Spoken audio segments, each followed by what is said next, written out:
Wrestling in the Old Testament has what to do with me today? Next on That's Not My God.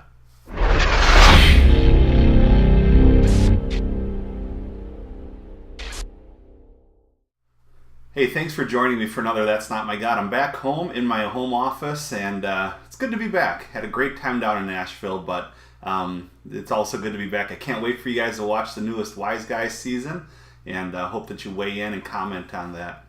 You know, in any community, a church community, friendships, genres of music, be it, contemporary, metal, black metal, I'm in Wisconsin, so maybe even polka, you find people and teens that wrestle with the fact that they aren't always happy with who they are. Now, let me explain this a little bit. You grow up and you go through the teen years, through the kid years, and you're just trying to navigate life. You're trying to figure out who you are. So here's a kid that grows up one way, sees another subculture of people at high school, and he starts dressing that way, acting that way. This applies to adults as well, and young adults and old adults too.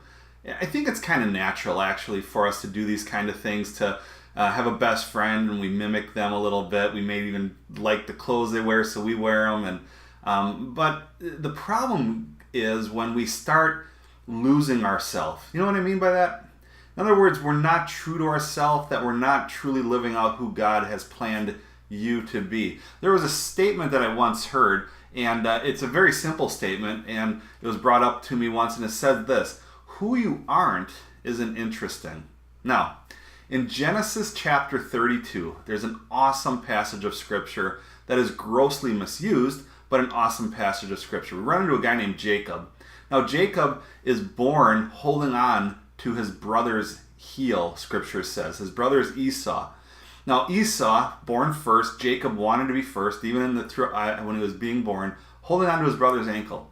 Fast forward a little bit, Esau, for some reason, scripture decided to make us know that he was a very hairy man, not into manscaping or anything like that, and decided to steal his brother's blessing. This is a big deal in the Old Testament. This is a big deal for life.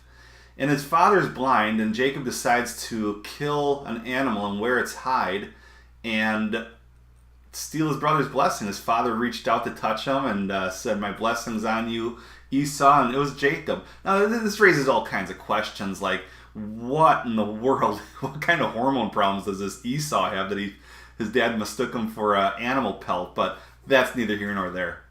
Fast forward a little bit. So we have Jacob holding on to his brother's ankle when he comes out, steals his brother's blessing. And then there's this pivotal moment in scripture that I think we've all been to.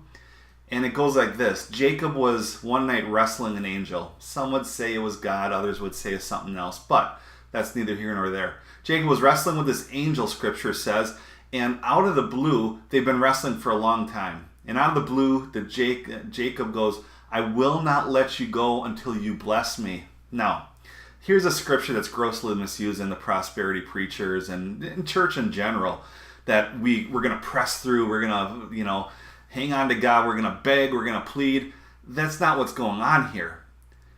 The angel says, "Who are you?" And this is after Jacob says, "I will not let you go until you bless me." And so the angel goes, "Who are you?" Now, he knew exactly who he was. They've been wrestling for a long time. And it was at that moment, check your scriptures, Genesis 32, Jacob goes, "I am Jacob." Oh, wow. Do you see what happened here?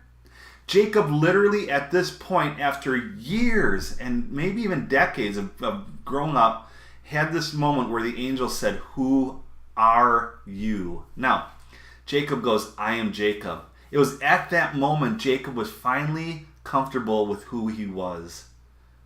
Now, just like God, he goes, "Now I will call you Israel."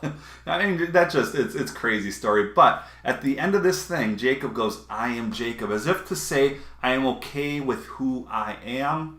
I am okay with what I'm doing, and I'm okay with God's purpose in my life. We have a not enough file. We're not smart enough. We're not talented enough. We're not good looking enough. And, the fact is, when we talk to people, sometimes this comes out and it goes to a point where people are finding out who we aren't. That's not interesting.